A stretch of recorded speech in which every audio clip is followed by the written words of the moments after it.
Yes, I will.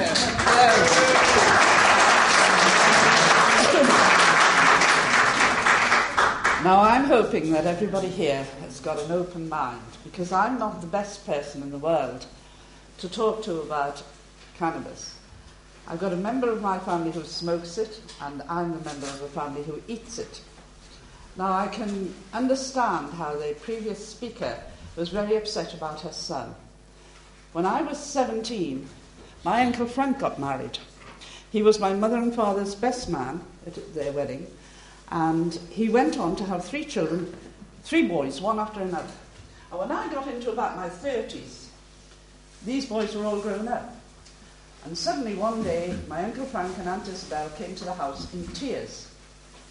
Their 16-and-a-half-year-old son had been and got them up in the middle of the night and told them God was speaking to him, and he had to take them downstairs in the lounge and read the Bible to him.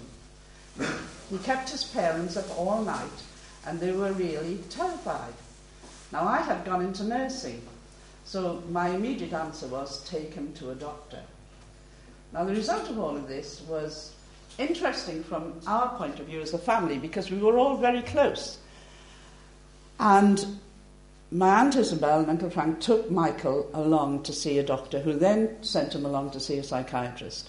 And he was told quite openly and honestly that all illnesses that abound, like asthma, schizophrenia, diabetes, the things that come upon us unexpectedly, there's a sort of a pattern to each of them. And they said the pattern to young men developing schizophrenia will always happen between the age of 16 and 19. And that's the difficult period. Some people will say it's stress at school that causes it. Others will say it's the stress of the thought of going to university that causes it. And other people will say it's medicine that can cause it. Or in the case of the person in question, they were trying to suggest that it was possibly cannabis that caused it. Well, let me give you a surprise here. I'm about to be convicted on the 11th of March. I did plead in the first 3 times I went to court not guilty. But the last time I went to court, under the influence and pressure from my son and some very close friends, I decided to plead guilty of possession, but not with intent to supply. And the judge looked at me, and being the little old lady, with the white hair, standing there with my little blouse on and my cardigan, he said to me, "You can't say that," the judge. The barrister had said, "Do you plead guilty or not guilty?" And I said, "I plead guilty of having possession of cannabis, but not guilty of intent to supply." I said, "I can't help it if it's the whole sentence is the charge. A whole sentence isn't appropriate to me." So he then said, "Well, we'll put you down as guilty this time," which changes the type of court case you had. He said, what do you do with cannabis?" I said, "I eat it." He said, "Why do you eat it?" I said, "Because I'm terrified of NHS medication. I kid you not. And this can be a problem for many young people today, and even many older people. And I had been studying medication for 3 years. Every time I got in a taxi, I'd say to the taxi driver, "Do you take medication? Can I have a slip outside the inside of your box?" Neighbours, friends, relatives, I did the same thing. And one of the medications I got off a taxi driver in Hexham, the medication was called diazepam. So I read down the list on the inside of the box, the little leaflet, and the list said there were 37 side effects to diazepam. And it's a very common medication given to many people. But number 28 can cause depression. Side effect number 17 causes suicidal tendencies. Number 30 on the same list causes sleeplessness. Number 35, it will make you suffer from delusions. Number 36, it will make you suffer from hallucinations. And number 37 is it will make you suffer from fits. So if people try to tell you that you'll get a psychotic illness or a mental illness or, sadly, schizophrenia, which luckily for me now, at my age, I know that Michael had to go into hospital for 3 years. But when he came out, they had stabilised his medication, which he had to have stabilised every 6 months. But he became happily married, had 2 children. They're quite normal. They don't suffer from the same illness as their dad. And he's held down a job and he's still not retired. So there is a way of surviving with everything. But I think, as far as the government are concerned, when they try to frighten everyone about what cannabis can do to them, I say, okay then, why have diazepam on the list of medications that doctors can give out? Because I know for sure those pharmaceutical companies wouldn't have them down as side effects from that illness unless they'd had experience of it in their trials. And if they had experience of it and they're telling you, you'll get an inability to sleep, you'll suffer from depression, you'll have suicidal tendencies.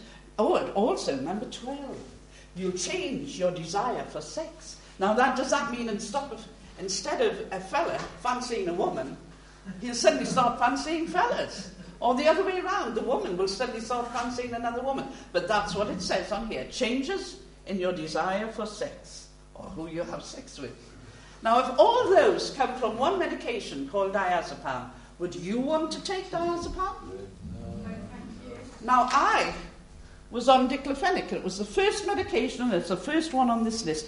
And I'll be pleased to give it to that lady there so she can have a go at her doctor, because sometimes you don't know what you're being given, but it's always in your records, or it's always in your husband's records at the doctor's, or your children's records.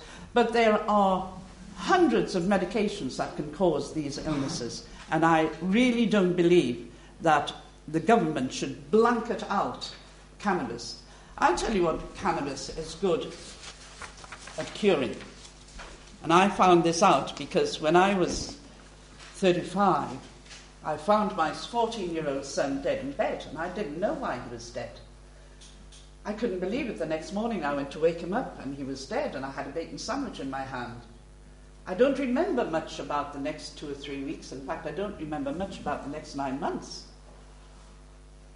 The shock that set into me just turned me into a sort of zombie for 9 months, until suddenly one day, after setting the table for him every day for 9 months, and putting his meals out for him, and then clearing the table and washing the dishes and not saying anything to anyone.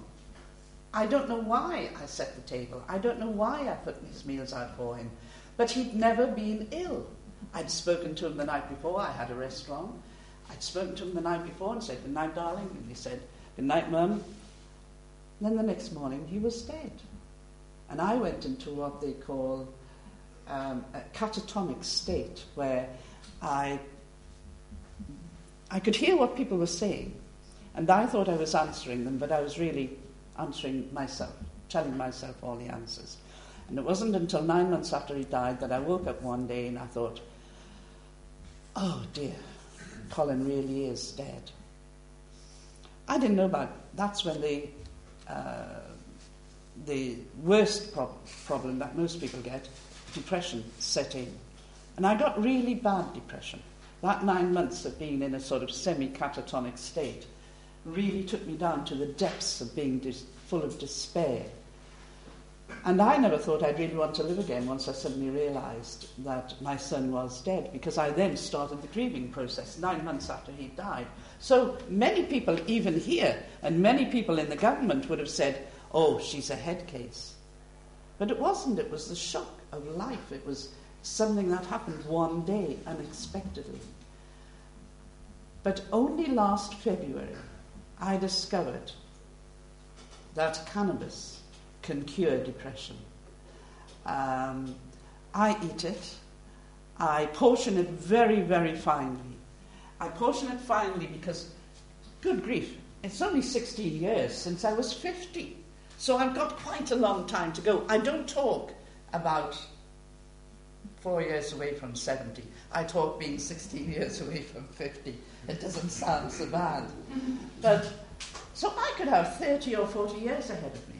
I know if I stop eating with cannabis, I will go back into the depression. But now that I'm out of it, and you know how long it takes? 24 hours. Now, I can't smoke it. I get offered cigarettes all the time from friends and relatives and friends I've made in the LCA. But I really don't like the burning taste in my throat, and I have a vocal problem anyhow. I have thickening of the vocal cords. So it isn't advisable for me to smoke it. But what I do is I grind mine up in an electric grinder till it's a fine, fine powder. And when you leave the lid on for 10 minutes, because if you don't, all the best stuff will fly away. And if you open it up, I could get drunk on the smell.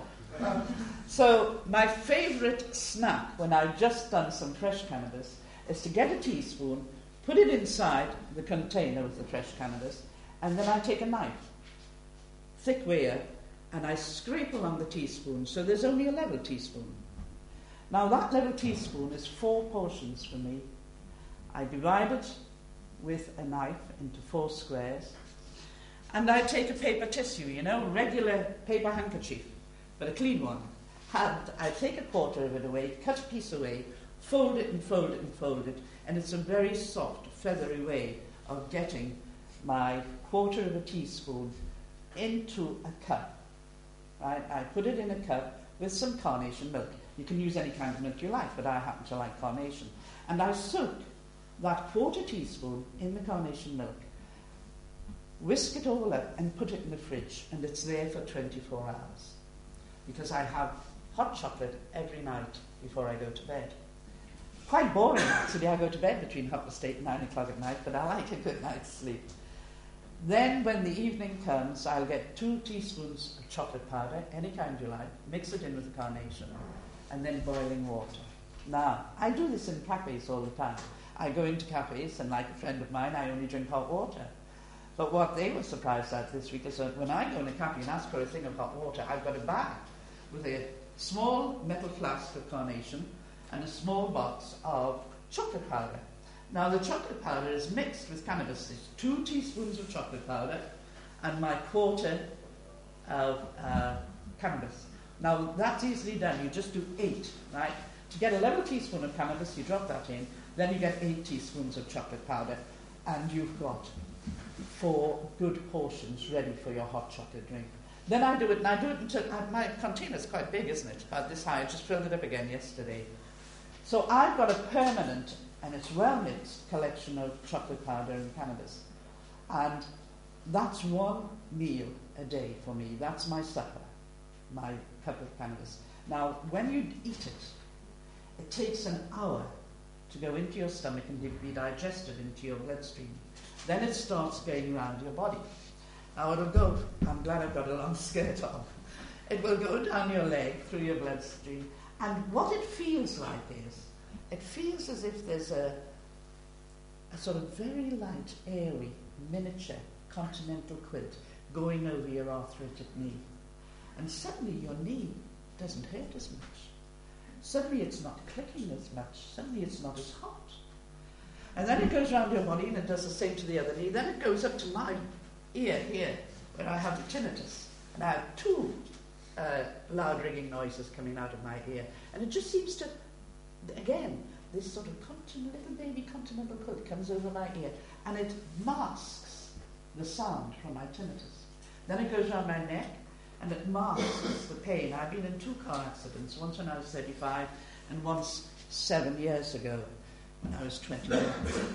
And it masks the pain, it covers it, because if anyone here, and someone is sure to have been in an accident and had a whiplash neck, because the pain it causes you is in your whiplash neck and in the lower part of your spine. Well, to have had 2 accidents within 20 years, it's really quite bad. But again, the chocolate drink, within an hour of taking it, starts to flow around your body, and it masks the pain in your neck and it masks the pain in your back. Now, for me, that's why I take it. I have my single portion, quarter of a level teaspoon of powdered cannabis into a little knob of butter. I put that in a bowl, whisk up a couple of eggs, a little bit of milk, put it in the microwave. A minute and a half later, I've got the most beautiful cannabis scrambled eggs you've ever tasted. But the idea of eating it is that I will get 5 hours cover. You see, when people smoke it, you don't get value for your money. That's how I feel. I'm very careful, aren't I? I'm very careful with my money. But you don't get value for money, because all that happens is you get some relaxation and a bit of a high. The time I did try it, within 3 minutes I was sitting back in the armchair like this saying, anybody fancy singing the Rainbow Song? You know, coming from an old person, that's not funny really. But you only get a high for about half an hour with a cigarette, and then you mellow and you relax. But within an hour and a half, the major effects of your cannabis cigarette have gone. But when you eat it in either the cup of hot chocolate, scrambled eggs with some toast, or whether you put it in a sausage hot pot, one portion. If you have 5 portions a day, which is like a 1 level teaspoon and a quarter of another level teaspoon, every time you eat it, it takes an hour to get into your system, and then it covers you for pain for 5 hours. Now, I have 13 health problems. Nothing as serious or as debilitating as multiple sclerosis. Nothing as terribly painful as cancer. But all my health problems, the arthritis, which has come into my knees and my spine and my neck through the car accidents, plus the tinnitus, plus everything else I got from diclofenac, they're all irritating, upsetting, depressing, because you seem to have nothing but aches and pains all over your body, and you think, I can't cope with this. I go to the doctor with one thing, and within 3 months, I'm going for 2 things. And instead of being on 1 tablet 4 times a day, I'm on 2 tablets 4 times a day. Then a year later, I suddenly find I'm on 5 tablets 4 times a day. And if you notice when you see people going to surgeries, they go into surgeries once they get to my age, once a week, and they come out with great big paper bags with boxes and boxes and boxes of medication. I nursed an elderly lady last year, and she took 27 tablets a day. She was 81. And this is what happens. You go to the doctor with one problem, and you come away with anything. Well, I got 15 altogether. But some of them are small, some of them are large. But I don't have the depression. Because the nice thing about eating cannabis 5 times a day is that you're covered for 24 hours a day. Now I found, after last February, when I was found very ill at home by a couple of friends, they gave me a cigarette in the morning. That's when I wanted to put my hands back, and that's when I wanted to sing the Rainbow Song. She said, eventually you fell asleep, and we learned the worst thing about you we ever learned. We learned that you snored like a trooper snored like a train going through a tunnel. She said, so we left you to sleep, and I slept until about 2:30 to 3 o'clock in the afternoon. Then they came back at 7, and they brought me another cigarette. And they stayed with me, saw me to bed, watched me smoke it, and she said, halfway down the cigarette, you said, oh, I'm sorry, but I can't smoke anymore. She said, you lay back, because I have a medical bed, because if you have whiplash neck problems, and you lie in a flat bed, you cannot get yourself out of bed in the morning, because the first thing you lift when you wake up is your neck, and when the whiplash neck is bad, it is horrendous. So I had this medical bed. I wish I'd never bought it now. It cost me over £1,000, because I don't need it anymore. Normally, if I'd come here last year at this time, I would have come on with a walking stick, and I would have had great difficulty getting up that step because of my knees. I would have been wearing a medical collar, and I would have had a hearing aid in. I don't need the hearing aid anymore. I don't need the medical collar, and I certainly don't need the walking stick. But I am very, very careful. And if I was to say to you, if you could only afford 1 packet, which might last me a fortnight in my food, but might only last you a week in smoking, mine is the best way to stay out of pain, and the best way to stay cheerful, because you'd never get a high when you eat it. you just get it slowly releases around your body 5 full hours of cover for pains and discomfort. And I really feel that there are at least 16 to 18,000 million pensioners in this country, and they're all suffering. And the reason they're suffering is because of the poor, very poor medication in this country. Now, I've got listed in the back all the medications, the name of the manufacturer, the name of the license holder, and the name of the people who distribute it. These are all the medications from chemist shops. A simple one, paracetamol, can give you an allergic reaction, which means a skin rash, either on your head in general, on your face, inside your arms here, between your fingers. So you can get any kind of allergic reaction from paracetamol. It will give you pain in different parts of your body. It will cause swelling of the face, the hands, and the neck. It will cause you to have fevers, which are unexplainable fevers. It will cause you to collapse, and you feel dizzy, you'll pass out and you'll collapse. Bronchospasms. People with asthma don't know what this is like. Rashes, changes in blood, bruising, and bleeding gums. And that's a very common medication. Then there are the other medications which come from the NHS and from doctors' surgeries.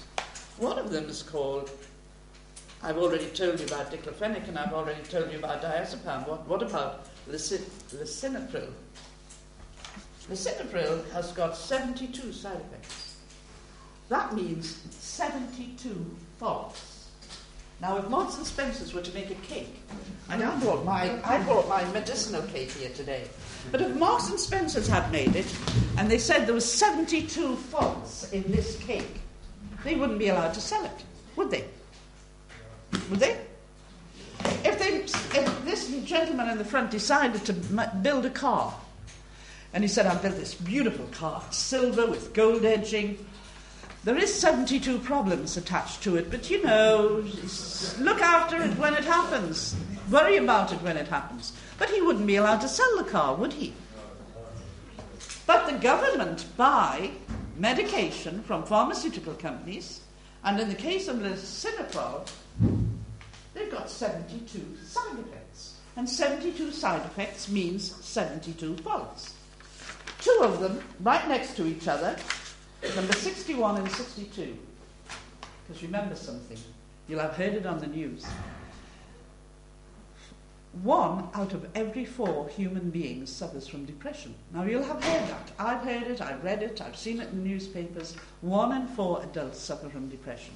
So, lisinopril. Number 61, depression. Number 62, impotence. Boy, am I glad I'm not a fella. Because at least I can't become impotent. But it does affect men in that way. Now, I know for years I never looked at the leaflets inside medication. I thought, well, like the taxi driver when I said to him, when I discovered impotence was one of the side effects, I said, Peter, did you never look at your medication list? He said, well, no. He said, you trust your doctor, don't you? But come on. Doctors' surgeries are in business these days to make money. If you go to the doctors with one health problem and he can get you to take such and such a tablet at such and such a cost, £6.30 the people who are working pay. Well, that's good. It's adding to the profit as this business, because GP surgeries are businesses now. They're not like they used to be when I was a child. They're businesses. So you go with one health problem, he knows there's 62 side effects or 72 side effects to your medication. And he'll be hoping to see you in about a month's time because you have something else. And then a month after that, you'll have another illness. And you'll be taking 3 boxes of tablets away instead of 1 box. They're making money out of us. But they're making us ill. I am ill. The only reason I can stand and talk to you today, with the depression gone and the pain gone, and the knees, I'm able to walk on them. But if I stopped taking cannabis in my food, I will be ill again. And if I can't get cannabis at all, I will be ill forever till the day I die. And I've told the judge, and I've told Tony Blair, I will not give up using cannabis in my food. And from my point of view, I think I get the best out of cannabis. You know, I think you people that enjoy a cigarette, well, enjoy a cigarette, but I get a better deal. I get all my aches and pains out of the way, and I don't have to go to the doctors for medication. I know it works wonderfully well with cancer patients who are having chemotherapy. It stops their sickness. It makes them feel more normal. I know one of my friends, I have 3 friends who are MS sufferers, one's 47. And after I went down to the hemp fair last year, I made a mistake. I was eating cannabis in my food 7 days a week. And when I went to the hemp fair, I was having a great time. They were all fabulous. We stayed. We were only going for the day on Saturday. But we liked everybody so much and we loved the fair so much, we stayed overnight. But we live in Northumberland. So I had to leave Friday morning. Didn't get there till Friday night. No cannabis in my food. I was there all day Saturday. No cannabis in my food.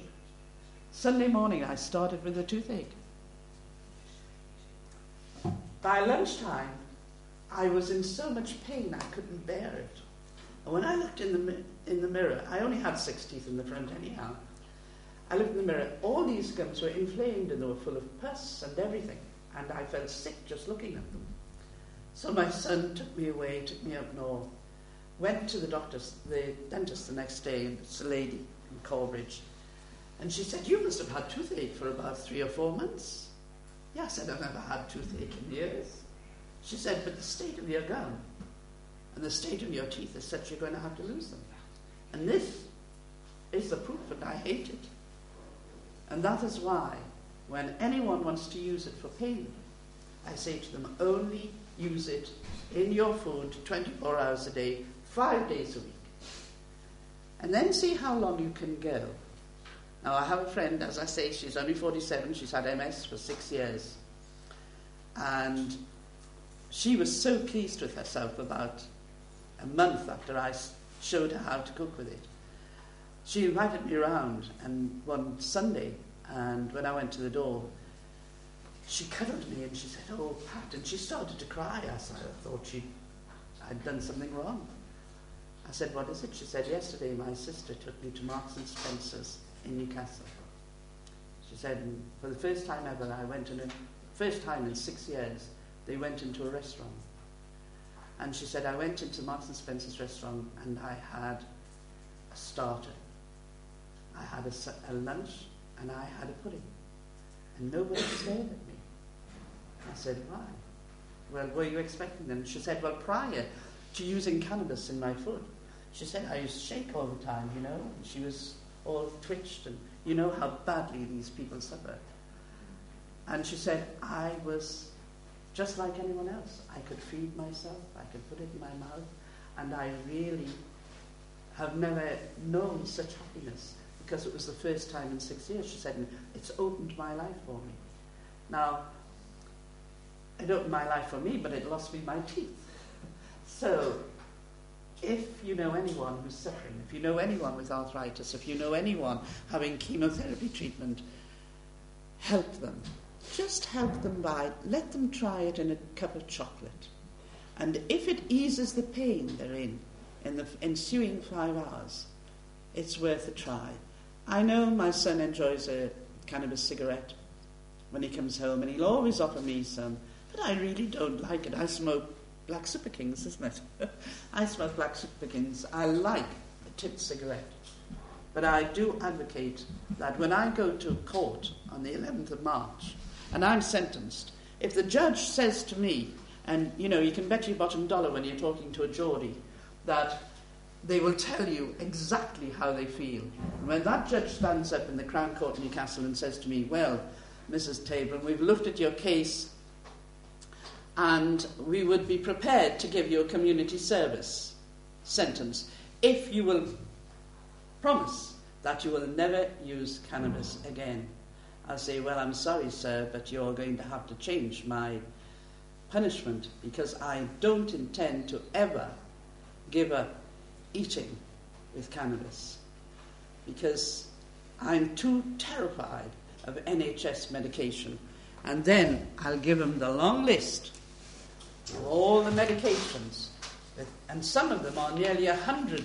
There's nearly 100 side effects or faults. Like the guy who tries to sell a car with 73 faults. And the person who tries to sell a cake with 72 faults or 45 faults. They wouldn't be allowed to sell it. Yet the pharmaceutical companies can do it. There's one law for them and one for us. They're rich and they want to get richer.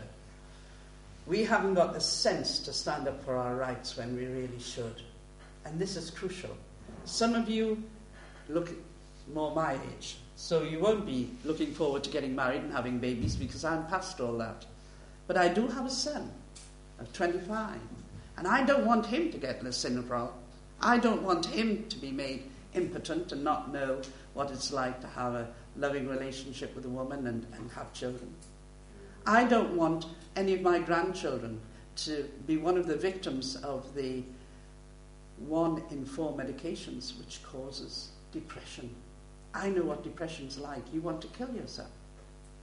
But there are medicines in here, and you can feel free to come round when the meeting's finished and look through the lists. 3 out of every 5 medications causes depression. Do you think the pharmaceutical companies should be kept going with our money? The people who are working, £6.30 a time per medication, I'm sorry. And if that means the judge puts me in prison, he puts me in prison. I really don't give a monkey's, because I'm not going to risk my life using NHS medication. And I think many of you may not have thought of eating it before. And you don't have to have a fancy cookery book. Actually, I've got a cookery book coming out soon, eating with cannabis. But you don't.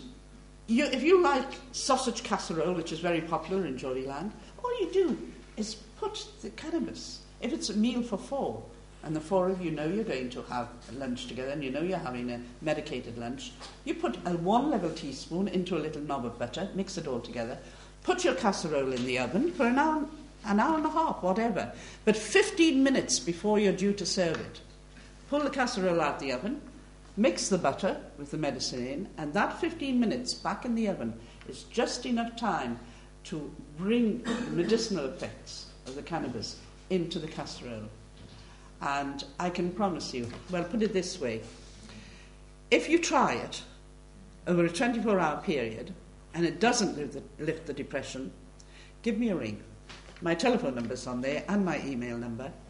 And I'll come down and cook your meals for 24 hours. And I can guarantee you won't feel any more pain.